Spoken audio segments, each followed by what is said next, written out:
Hi, everyone. Welcome to another edition of the Pick and Mix podcast with Leadership Launchpads. As you can see, I am joined by the amazing Lekha Sharma. And if you have anything to do with culture in schools or have learned anything to do with culture in schools, then you'll know who this lady is. And yeah, she's pretty much the reason why I'm interested in culture and to do with everything I know about culture. So yeah, thanks very much already. Thanks for having me. It's a pleasure to be My here. pleasure, yeah. And so, yeah, the first thing I suppose is worth doing is to give people a bit of a sense because it's not a new role, but it's fairly new. Tell us a bit about what you do, where you do it, and what that kind of involves. So from September, I'm going to be the Director of People and Curriculum Development at the Life Education Trust, which is an amazing trust in Essex. At the moment, I'm doing some educational freelance work. So I'm working with the Church of England on their Flourishing Leaders programme, which is also amazing and is just a really wonderful, refreshing leadership development programme. And prior to this, I worked for a trust in the central team as their curriculum and assessment lead. And then, way back when, I was a deputy across a number of primary schools in London. So, yeah, it's been quite the journey. Oh, how exciting! Yeah. And so, did you have a specialism when you were at primary? Yeah, so English was my specialism. I was, English lead. I started out as an English lead and then moved into deputy headship. And then it was curriculum development and all of that really exciting stuff around kind of designing and the architecture of curriculum. And yeah, I was just I really loved that kind of body of work. And I think Yeah. that was my first passion, probably before I moved into the kind of the leadership and culture space, really. Right. So it kind of evolved over time. And now I'm like the lady who loves curriculum and loves culture and talks about them all the time. Yeah. Well, yeah. We've all got those things that people go, "Oh God, It's here Harrogate. we go again." If I say self-efficacy in a meeting ever, people are like ding ding ding, word bingo and all that sort of Yeah. stuff. That's so funny. Well, welcome as and I can't wait to get to know a bit more about your story. Mhm. So yeah, let's get started, shall we? So for those that are new to the podcast, we have a kind of set of or sort of standard activities, I suppose. So there are things that Lake has chosen ahead of time. So she's chosen what we would call fast friends questions. So 3 questions that will be able to build some connection. She's chosen 2 launch pads that we're going to explore in a bit more detail, and then 2 ignition points or events from her life that have kind of transformed her. So her first Fast Friends question was, for what in your life do you feel most grateful? So tell us a bit about that. It's a really great question. And I've got to say, I was really struck when this question came up as an option because I think gratitude is something that I've, over the last few years, increasingly become really interested in and really passionate about. I think holding that space for gratitude in your life can be such an anchor during challenge. There's tons of research on how gratitude can kind of support psychological well-being. So I love that this was a question. And my answer to this question is probably not surprising, but Mm-hmm. I will share kind of a little bit more about why. So, the thing I'm probably most grateful for, amongst all of my other lovely friends and family, are my parents. They are very, very wonderful human beings who have inspired me in lots of ways and shaped my thinking in lots of ways. And I think their work ethic, so they came to England with very, very little, and built a life here for me and my siblings that I think it blows my mind when I think about the kind of hardships and challenges they Yeah. face and what that has now meant for the life I'm able to lead and the place in the world I'm able to occupy. And yeah, that particularly had a really strong emphasis growing up on the value of education.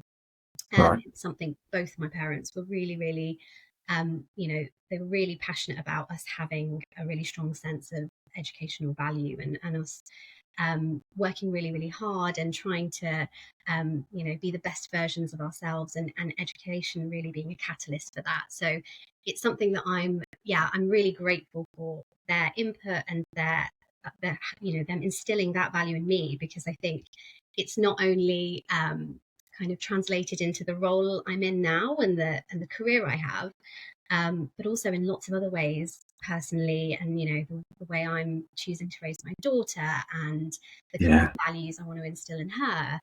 And in back in 2022, I bought a little artifact. Back in 2022, I don't know if you can see that, the Prince's Trust did a really great project called The Power of Letters, Okay. which essentially was kind of a compilation of letters from people all over the world, showing how they overcame adversity and how a positive mindset can really influence your life. And I actually did a submission about my parents and their Oh, story cool. in it, which was really cool. And at the time, I think I was still teaching year six, and we were doing the book The Arrival by Sean Tan. I don't know if you've come across Okay. it. It's a really beautiful graphic novel, kind of detailing the story of someone, arriving from abroad into a new country, and all of the challenges that brings with it, and how they felt. And it's such a gorgeous book. And so that was really present in my mind. And yeah, I just kind of wrote this letter kind of detailing how my parents came here. My dad then joined the Royal Mail. He was with them driving lorries for Right. 4 years, I think, I want to say. And my mum kind of into factory work, and then bringing me and my siblings up. And yeah, they're very inspirational people. I owe them a lot. And very, very much grateful for their input in my life. And I love that. yeah. Do growing up, have people said that you're more like your mum or your dad? Oh, good question. I think they'd probably say I was a cross between the two. Okay. I probably am the kind of emotional, relational side of me that's pretty strong with my dad. And then with my mum, that kind of being really proud of what you do and taking lots of pride in whatever it is you're doing, even the Oh, small that's things and nice. big things, is something that's pretty. But yeah, I feel like me and my siblings have quite a few arguments about who we who we each go after. Like, who is it? You're more like mum, or you're more like dad. So yeah, it's a good Yeah, question. Yeah, that's so funny. yeah. And of course, there's parallels, isn't there, to leadership in that whether you know it or not, Mm-hmm. you potentially become the leaders that you've worked for good reasons and bad reasons. You either consciously or unconsciously pick up certain elements. Mm-hmm. Do you think that's true for yourself? Absolutely, yeah. And I think it's the reason why it's really important that we're investing in leadership development at every turn, from the moment that colleagues are becoming leaders, all the way through to as they go into different leadership roles in different spaces. Yeah, absolutely. I feel like I've Mm. really been influenced by the brilliant leaders I've worked with. And I've also worked with leaders where I've gone, oh, okay, this is maybe how I would choose not to do it going Yeah. forward in my career. But that's been equally valuable, I think. And it does Yeah, help you kind of shape this kind of mental model of what it is you see as your leadership approach and how you want to do things. I love that. Yeah, I agree. Amazing. All right, well, let's move on to your first kind of ignition point. I'm really interested to hear about this. And so the title you gave this was School Leadership Gig.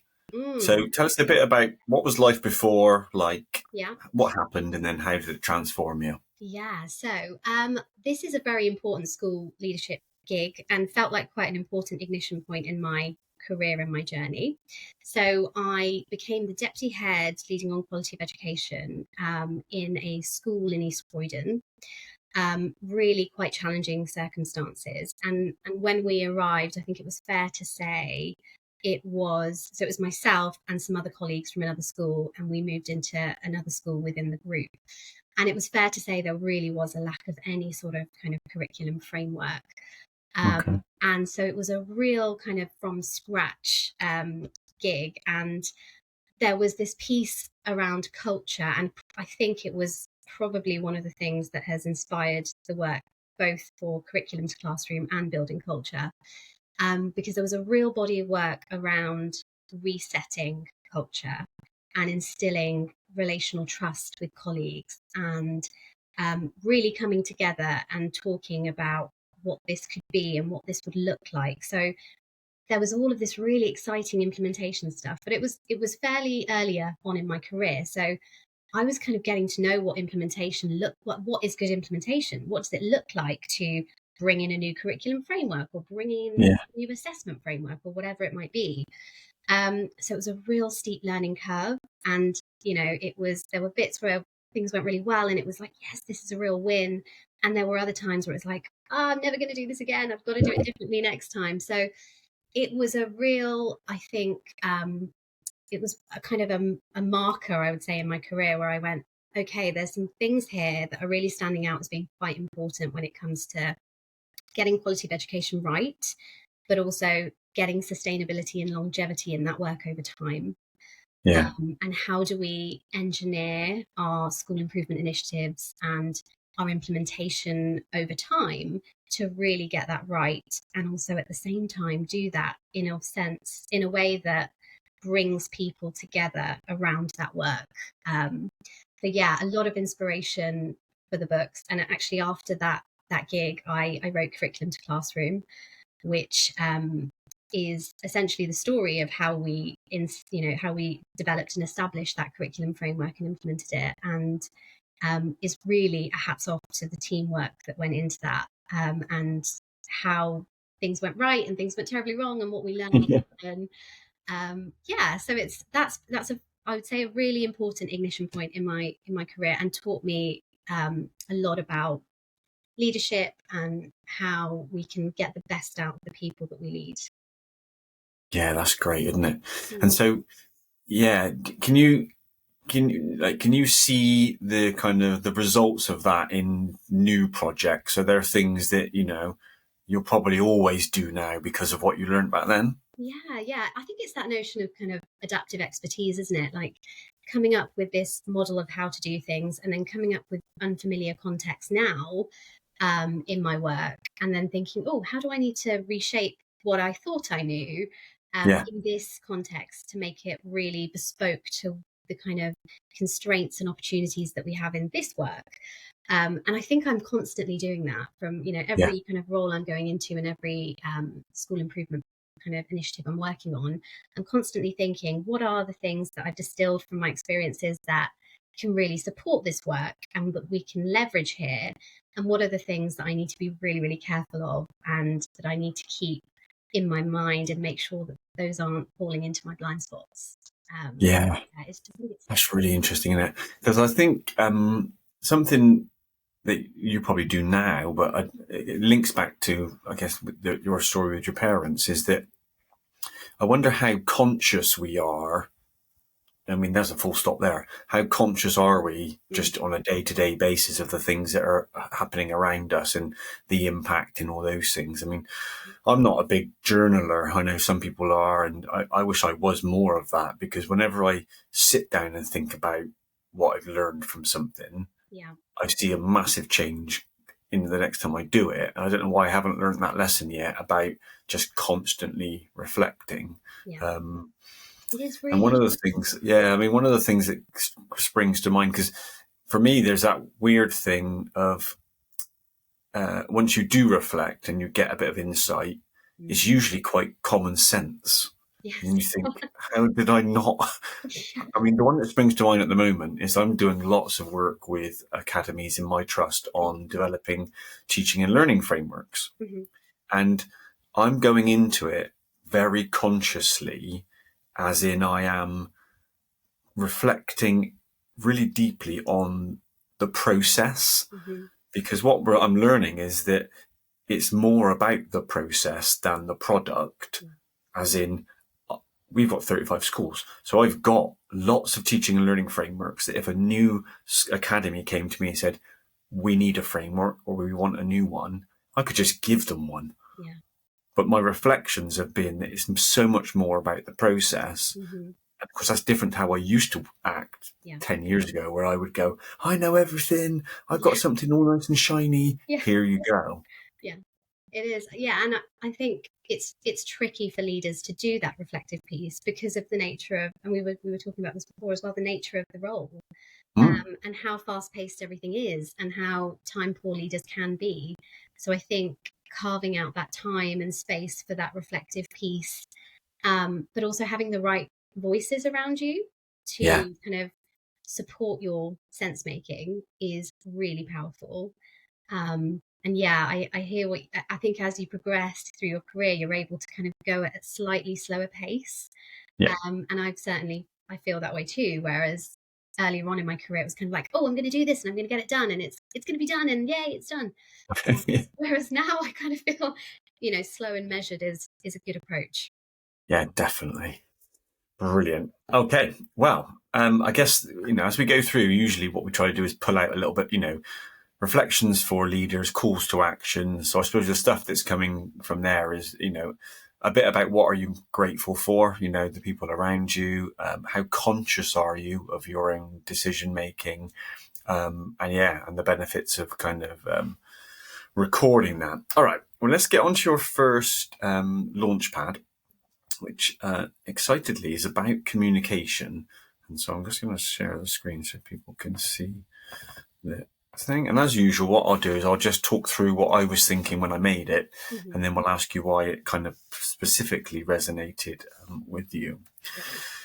So the idea here was this, it was that, our communications rarely arrive with the other person exactly as we sent them. And that is a scary, scary thing to think about. And I'm forever personally reminded of that when I'm at home.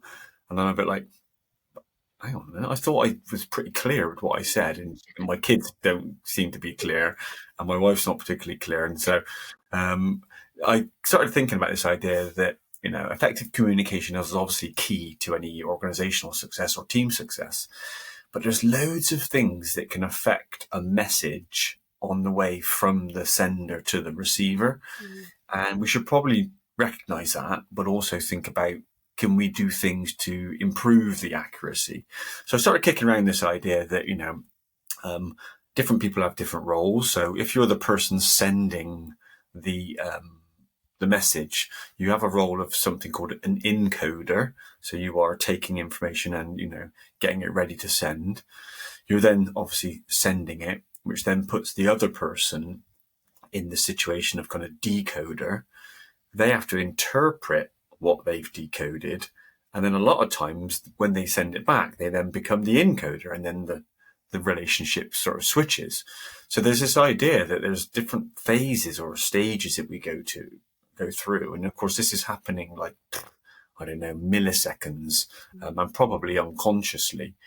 And so I started looking into it, and there's this idea of noise, so communication noise. And they were suggesting in the research I was reading that, there's lots of noise that can happen to a message on the way across. It can happen from kind of the sender. It can happen from the channel, and we'll go into a bit more detail, that you use to send the message. And then, of course, the receiver adds noise to it as well.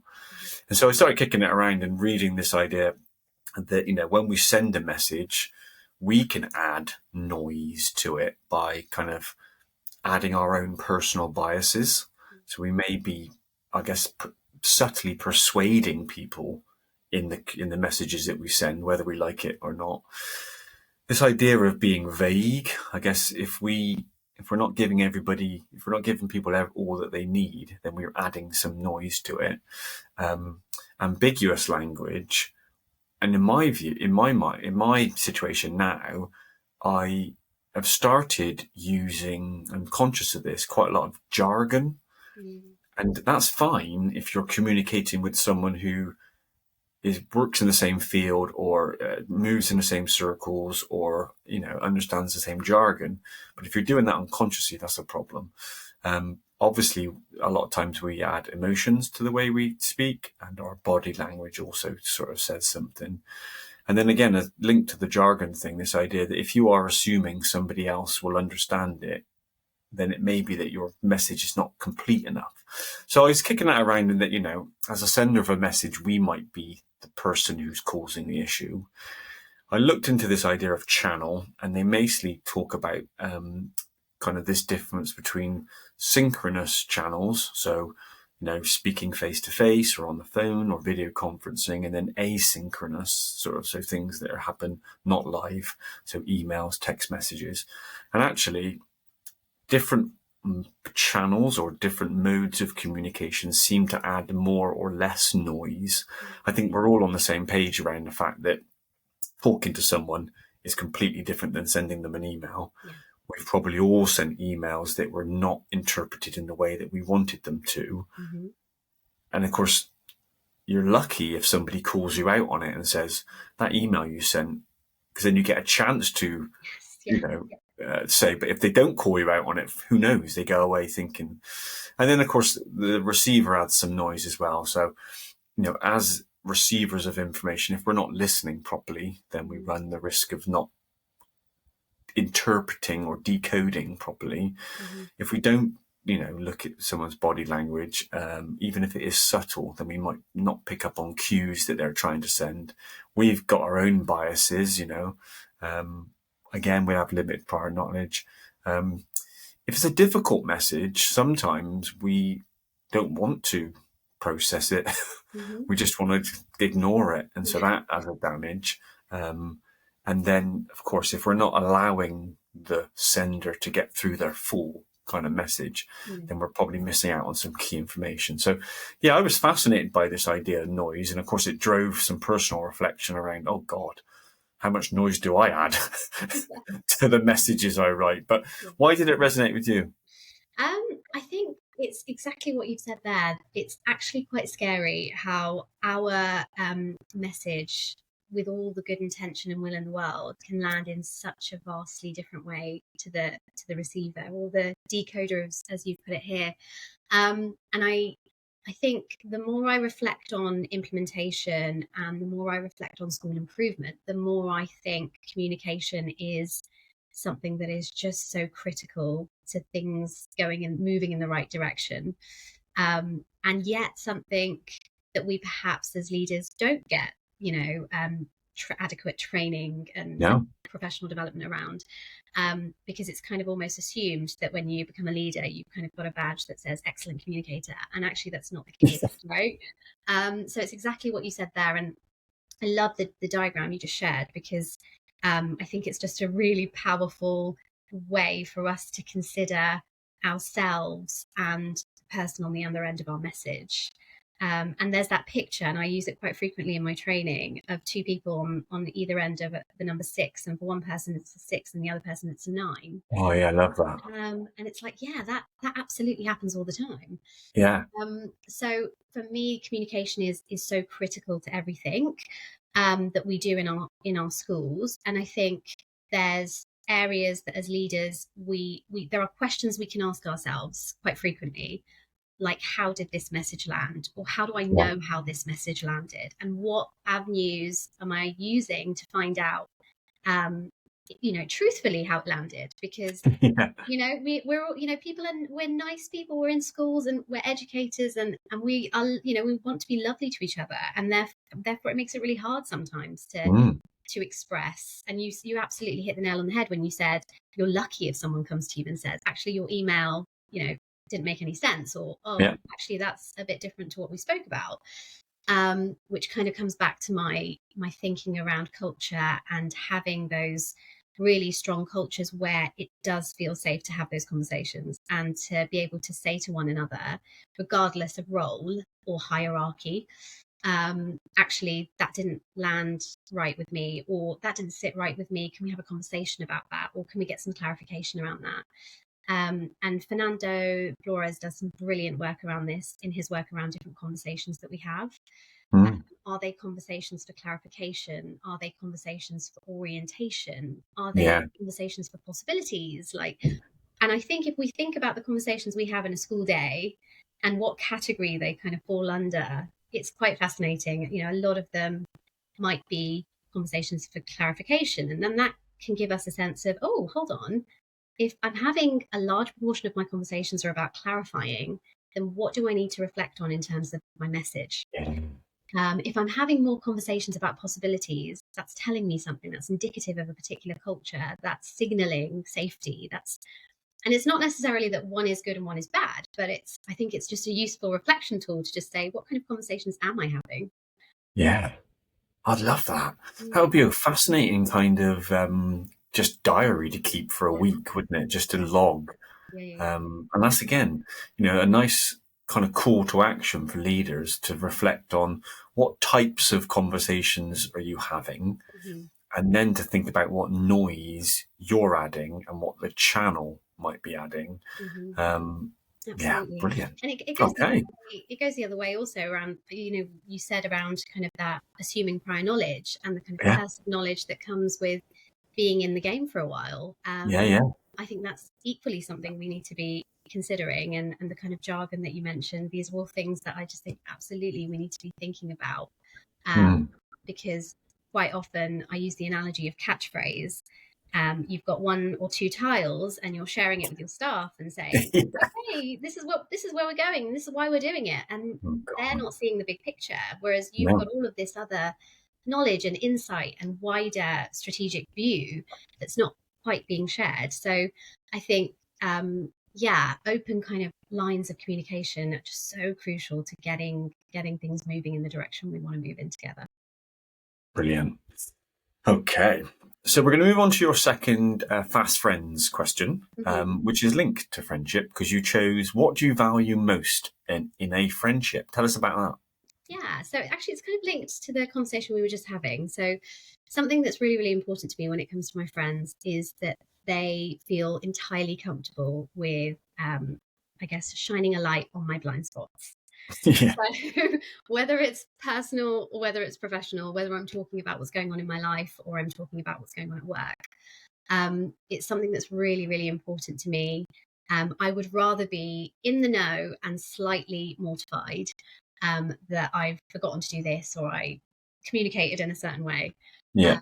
than not know. And so, a lot of the conversations I have with my friends are, what's your perspective on this and what's your take on this? And it's the beauty of friendship, I think, that you can have those spaces that are neutral, that help you pull all of the emotion that's tied up with what's going on in the event to give you a really neutral perspective and to kind of, I guess, nudge your thinking in different directions until you land on something that feels comfortable and right for you. And I often have conversations with my friends. Just tell me straight. Give it to me straight. Like, what do you think? What's going on? Have I really messed this up? What's going on? Or what can I do different? And I love those conversations. I think it's a real show of love, and I think it's a real show of deep friendship when you can have a really, truly honest conversation with someone and call things out in a really compassionate way that's coming from a place of kindness and wanting that person to just be the best version of themselves. Yeah. Have you ever thought about going into your new role? Are you going to do anything where you actively tell people kind of how you like to be managed or how you like to be led? Yeah, it's so interesting you say that, Chris, because I this weekend I was on a leadership residential with my new trust, and actually one of the activities we did was around team dynamics and how we prefer being communicated with and what's important Okay. to us in terms of communication. And I saw the activity come up on the board, and I was like, yes, this is amazing. Yes. I love this. Because it was a really good chance for us to just go around the table and kind of share what those little quirks about ourselves that Yeah. you end up finding out maybe a year, 2 years after Oh, working with someone normally. yeah. And I was just able to say, look, I want your feedback. If I deliver a CPD session and you found that I was talking with too much jargon and it went on for too long, just come and tell me. I'd love to know that, just so that I can keep getting better and serving you as best I can. So it was a really brilliant activity, and I thought just great that you can kind of do that sort of social contracting almost Yeah. in that professional setting. And I think sometimes in the education sector, we're perhaps a bit scared or nervous about bringing our professional and personal selves together. This kind of misconception that I often hear, you've got to leave yourself at the door when you come in the morning. Right. Yeah. Well, that's not how humans work at all. And even in our leadership, like there are parts of ourselves that we bring into our leadership roles. And so some of the work I do with leadership teams when we're doing work around building culture is I say to them, what's a personal trait of yours that comes through your leadership that Yeah. that kind of that it's linked to the biases thing. What's influencing the way you lead, and how is that a good thing and how is that a less good thing, and get them to Yeah. think about like the two sides of the coin. because I think it can be a great thing and it can be a less great thing as well. And we kind of need to recognize as leaders how it's shaping what we're doing. Yeah, I love that. I was thinking, it's been on my mind for a while. So I've been saying this in lots of episodes, but I've been having some sort of counselling, but in a kind of professional sense recently, just because it's on offer, and I'm keen to do some of that sense making that we talked about. Mm-hmm. And one of the things that we've been like wrestling with, which is relevant, is this idea of personality traits that are almost on a continuum of helpfulness, in that they are helpful up to a certain point, Yeah. and then potentially they become less helpful. Yeah. And in my mind, it's almost like, I've never been in one of these recording studios, but you see them sometimes. I think they're called mixer boards, are they? There's like loads of those like little dot, and they're like up and down, up and down, up and down. Yeah. And that's interesting, isn't it, to think about? I mean, I was just rehearsing what I would say to you around, this idea that for me, my competitiveness comes from a sports background, and it's helpful in that it gives me drive and ambition and energy, but also it can tip into sort of negative stuff where, I don't know, perfectionism or trying to be better than other people, or never being satisfied and all that sort of stuff. So recognizing those is interesting. I'm glad you answered that, because I was about to put you on the spot and say, come on, Chris, share. Oh, there you go. Yeah, well, I mean, we could turn this into a whole nother session if you want. I'm a right mess. But yeah, the other thing that came to mind, if people are looking for a new audiobook or book to read, is I read or listened to Michael Bungay Stainer. He did a book called it's something along the lines of How to Get Along with Anyone, or How to Work with Anyone. Yeah. But in it, he talks about these things called keystone conversations. Yeah.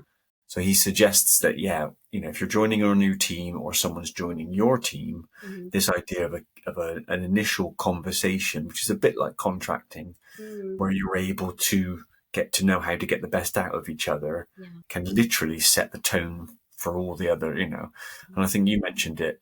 Sadly, if you leave this to chance, it'll be 2, 3, 4 years into ineffective working that you suddenly realize, oh, now I get it. Yeah. And I think it also kind of, I think our perceptions of people and how they respond in situations, if we know somebody is just really passionate about a certain something, we then don't attribute their passion to being really against our opinion. We realize that that's who they are, and that's kind of part of the beauty of their complex self, just like we have complex selves. Yeah.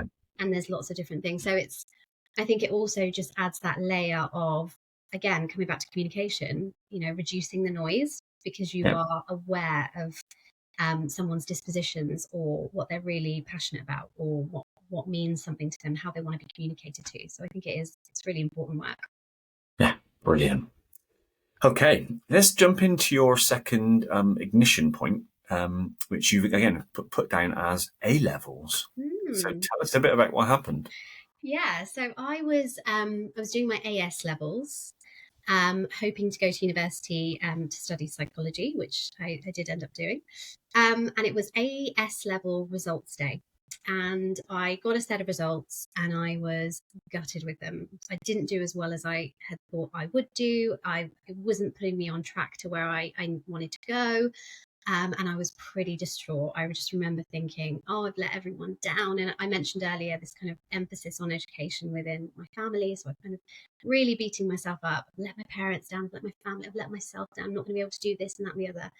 And I remember my older brother at the time was doing some training in a hospital in Australia. So I actually don't know what time it was there for him, but I rang him from my secondary school with this AS level results in my hand. And I was just a mess. And I was like, I failed. I've not done as well as I wanted to. And now it's the end of the world, And in that moment, that's exactly how it felt. Right. It just felt like this hasn't gone the way I wanted it to. And I am incapable of making this right. And I remember him just talking to me with such kind of measure and coolness, which is very much his kind of energy anyway, but kind of an extra measured sense of like, it's okay. Like whatever's happened has now happened. We can't change that. And you've got a year to do whatever you want to do to get to wherever you want to be. And both of my brothers have kind of science backgrounds, so they're very scientific individuals. And I remember him kind of saying to me on a FaceTime call that, if this is a graph, the amount of energy and effort you're putting into getting the results you want is directly correlated with exactly what's going to happen. And I remember him saying this like in such a scientific way. I kind of thought in my head, this has got to work. This is like matter of fact. He's right. Yeah. I've just got to do things differently. And I remember making a really concerted effort in my A-level year to have revision timetables, to be completely on top of everything, just approaching the work in such a different way. And then ended up doing really, really well and being able to go on to study psychology and just completely being, there 1 year later, picking up my results, thinking, I did not think I would be here at this time last year. And so really the ignition point is failure, or our perception of whatever failure means to us. It was a really important point in my life where I learned that when things don't go our way and it just feels that impending sense of like, oh, this is never going to be right, to hold some space for ourselves, to be compassionate to ourselves, and to recognize, I guess, that sometimes when things don't work out, they're not working out because something else is going to happen down the line that's going to move you in the direction you want to be in. Yeah. And now to be in a career that I love, in a job that I'm joining that I'm going to love, and to have made some hopefully useful contributions to the sector through some of my work is just like a bit of a dream come true. So that point of things not going well, I think is an important one to hold on to at all times. Yeah. Have you been able to role reversal and play the calm one when your brother's been freaking out at all? He very rarely freaks out, so not really. He's just cool as a cucumber at all times. But I do still go to him with bits, and professional and non-professional, and just he's just nice. That calm dude that just calms everything down. It's like, it's all good, it's going to be fine. So yeah, he's very much someone who is that person I go to when I'm amazing. Do you think that you felt a little bit more sort of comfortable and confident knowing that it was something within your control? Yes, definitely. I think that sense of control is really important to human beings, isn't it? As social beings, we want that sense of control. And unfortunately, not everything is always within our control. So I think there's something, and it goes back to what we were talking about earlier, about being mindful and present in the moment rather than jumping too far ahead into the future, or looking back and going, oh, really beating ourselves up about it.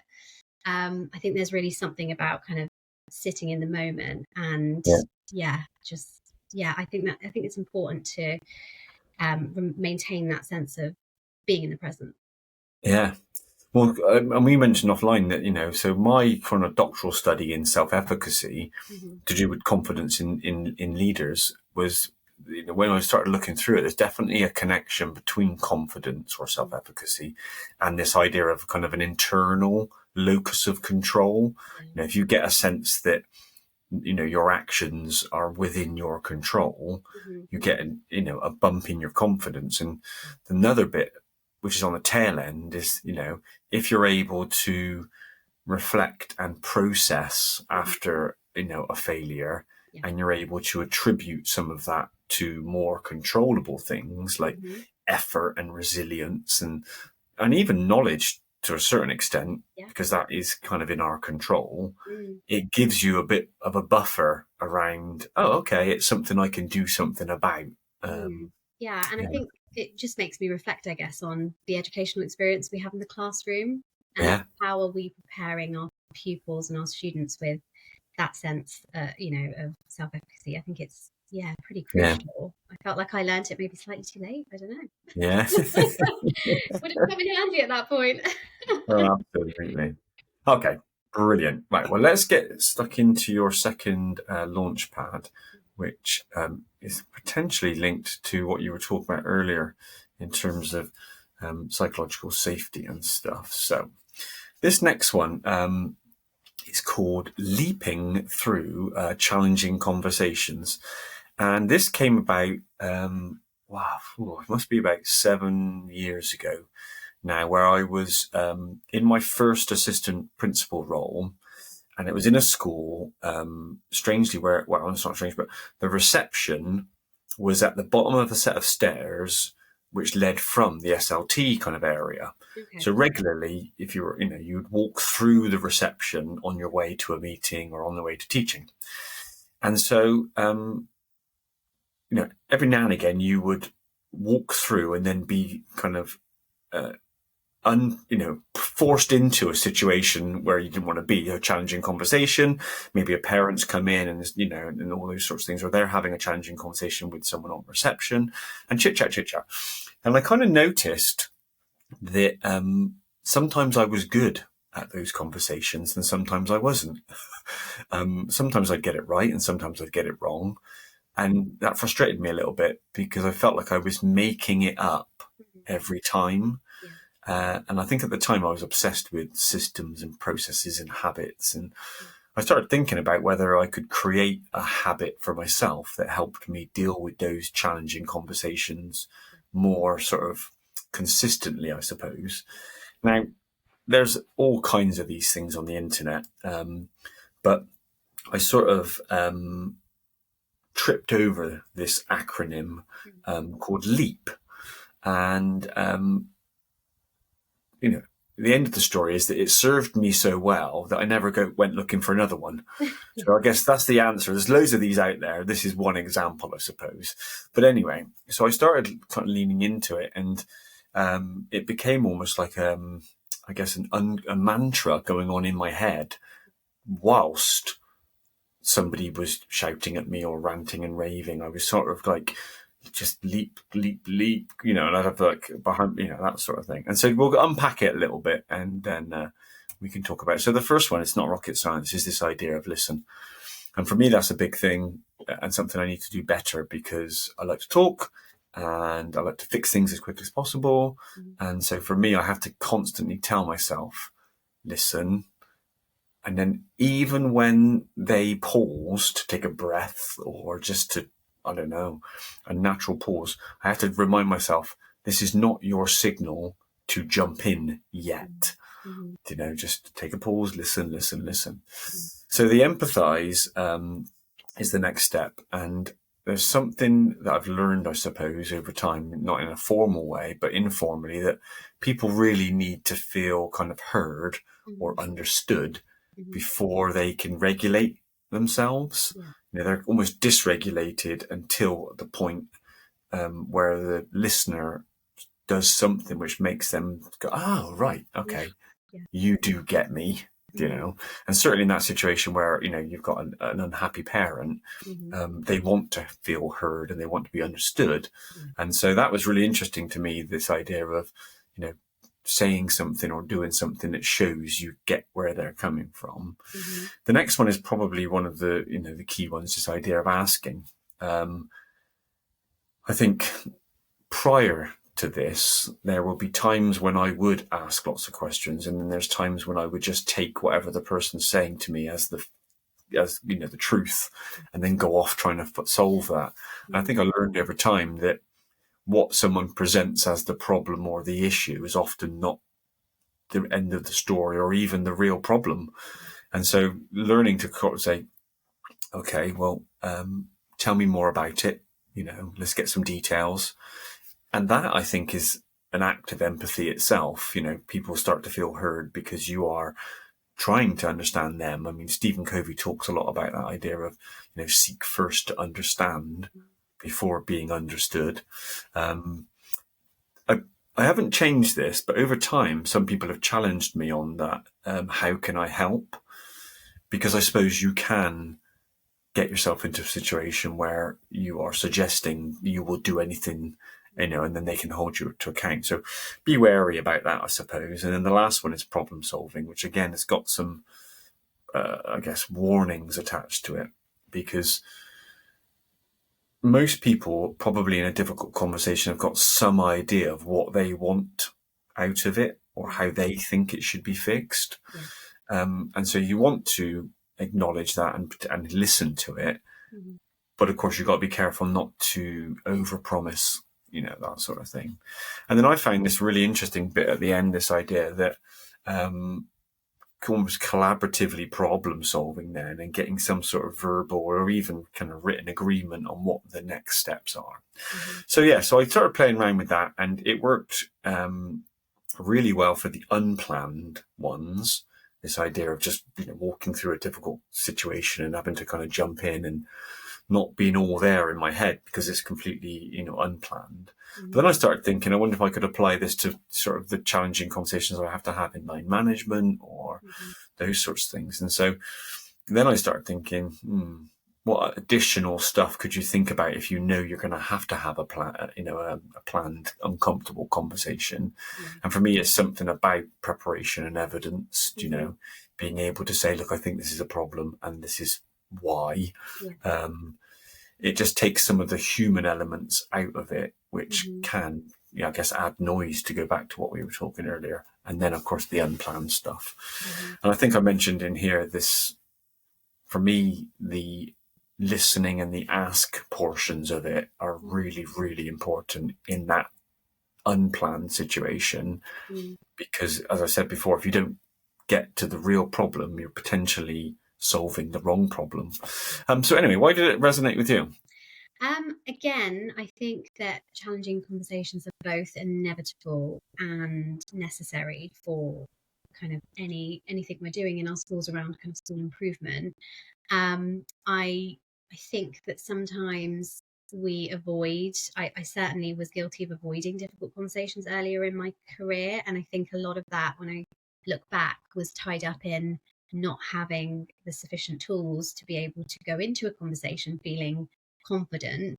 And so again, I looked at this page and thought, it made me think immediately, what are we doing to support our leaders, our growing leaders and our emerging leaders with these sorts of conversations? I also think that we build our culture through these kinds of conversations. Often people talk about culture and the picture we get in our mind when we talk about strong, positive culture in our school is, it's all lovely and everyone likes each other and it's great. And actually, I think it's actually through these difficult conversations and through adversity that we build strong school culture. And so we have to be able to get them right. And the reason I love the framework that you've just shared is that it offers leaders a tool, something that they can lean into and think about ahead of going into a really difficult conversation. I think there's a slight danger with equipping leaders with phrases or I want to say too tight a framework around this, because there's a real human relational element to these conversations that I think for example, I've had conversations with leaders where it's clear that they are trying to tick a checklist of how to have a different conversation, and it doesn't feel natural or human or like we're having a connection. It feels like they're trying to manage me. So having been on, and I'm sure unwittingly I've probably done a similar thing, but I guess it's about giving leaders the tools as well as the opportunity to have conversations and to reflect on them and to refine language. I just think the language piece is so crucial to this. The words we're using, down to our singular word choice, can make a huge difference to how a conversation goes. And sometimes the example I sometimes use is like the difference between non-negotiable and expectations. Right. The expectation is that we come back together in 2 weeks and look at this piece of work that we've been doing, versus this is a non-negotiable, elicit two very different responses, even in myself when I hear them. Yeah. The minute I hear non-negotiable, it just strips me of any sort of autonomy, and I just think, what am I doing here? I'm a grown adult. So even down to our word choice and our language choices, I think it's really important that leaders get the chance to have some of these conversations, but then do that really exciting work with a coach or with colleagues or within a professional learning community, where they can unpick it in a really safe space and say, shouldn't have used that word, or actually maybe if I phrased it this way it would have landed that bit better.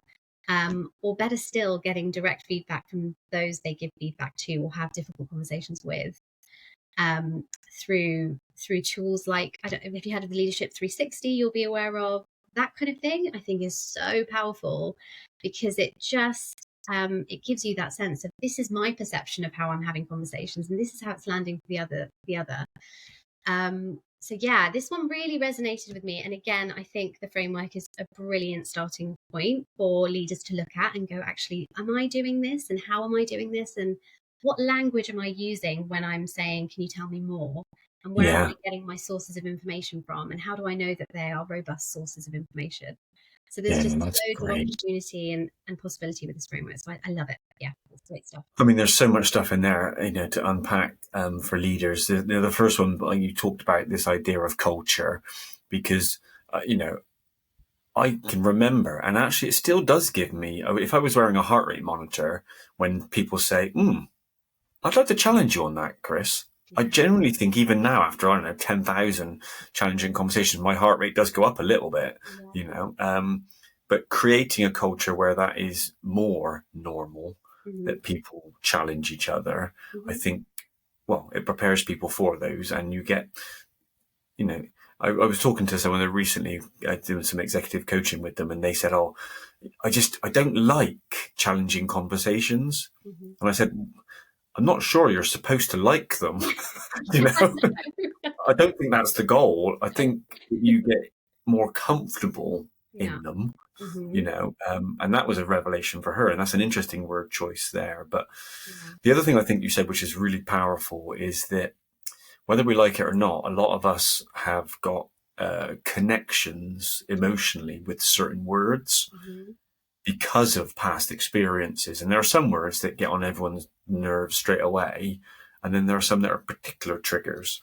And so I think that's really fascinating for a leader to reflect on, you know, not just more generally what words might Mm-hmm. cause an emotional response or a response that you don't want, Yeah. but also just being mindful of the fact that, and certainly in a conversation where you've said something and there's an out of character response, Yes. you might want to just take a second and say, "Oh, that's interesting. Yeah. Did I, and you explore that in a bit more detail." Absolutely. Yeah. Yeah, how fascinating. Amazing. Okay. Well, let's move on to the final Fast Friends question, which I can't imagine there's anything to improve, is there? Absolutely. I mean, this question says, what personal quality do you feel you need to develop the most? Oh, Chris, you're very kind, but there absolutely always is room for improvement. This won't come as a surprise from our first Fast Friend questions, but I think being kind to myself Okay. and being compassionate to myself is something that I've really worked quite hard on in the last few years, particularly in my work space, I think, but also I think quite naturally in other spaces too. And it's something that I encourage the leaders I work with to make a real conscious effort to do. We were just talking about having tough conversations. You'll know as a leader, when you leave those conversations, you end up feeling really rubbish. And it might last an afternoon, it might last a whole week. You end up feeling really rubbish. And it's really easy to fall down that, oh, but I didn't do this right and I didn't do that right. And oh, am I a very good leader? And the self-doubt and the imposter syndrome that comes with that. So yeah, I think being kind to myself is something that I work on. And the other thing, and this came up in our conversation earlier, is that kind of being present and not getting too bogged down in all the things that could go wrong or all the things that might happen. And I think that paired with just having a kind of mindset that anything is possible is so crucial in the education sector because of Yeah. the challenges we face and we are facing with the educational landscape as it is. I think, and I some people would say and would argue, but it's really tough. And actually, the reality is, not everything is possible. And I hear that entirely, and I understand where that comes from. But as a leader, I think it's really, really important for us to be kind of keeping possibilities wide open, really wide lens view on what's possible and how we get there, but not being too pulled into to everything that could go wrong and kind of too pulled into the future. So two things: staying quite present and self-compassion, which I think is just essential and really important, both professionally and personally. Yeah. Well, great things, and that echoes a lot. I mean, nodding like, it's one of those sort of dogs you put in the car. But I think that resonates with a lot of leaders. And I was just recently, actually, on another episode, having a conversation with Rachel Johnson, the CEO of Pixel, and she was talking about self-care, and she was saying how, she is not at her best for everybody else if she doesn't take care of herself. So what might seem selfish is almost the opposite. That she knows that, everybody gets a bad deal if she's not taking care of herself. And so I think that's a good message for all of us. Brilliant. Yeah. Wow. Let's flash up some of your your contact details, because I'm sure loads of people want to connect. And so, we've got LinkedIn and Blue Sky. Tell us a bit about the two books. Yeah, so Curriculum to Classroom was the first book, and was really an account of creating a curriculum framework from scratch, and what that looked like, and that whole journey from start to where we ended, and actually the things that went really well, and actually the things that didn't go so well, and the lessons learned from that. So that's a really interesting one that I attribute to our whole team within that school I mentioned earlier. And then building culture is really me just trying to get the conversation started about those more human elements and aspects of leadership, and thinking about some of the things within our culture that we might want to be leveraging, things like purpose and conversation and psychological safety. So it's designed as a light read, a provocation, and bits of research in there from both within the sector and beyond the sector, which I'm passionate about, thinking about how we can move beyond the sector to kind of strengthen the education sector, and lots of wonderful contributions in there from excellent colleagues as well, case studies and bits of wisdom from some really fantastic educators. So and those are available on Amazon, but there's I also have a blog where I write about curriculum and culture and various things as well. So yeah. Amazing. Well, we'll put all the links kind of in the description. And if you've enjoyed obviously the Launchpad stuff, then get in contact with me or get the book. And so the last thing to say is, thank you, Lekha, and thanks to everyone for watching. We'll see you at the next one.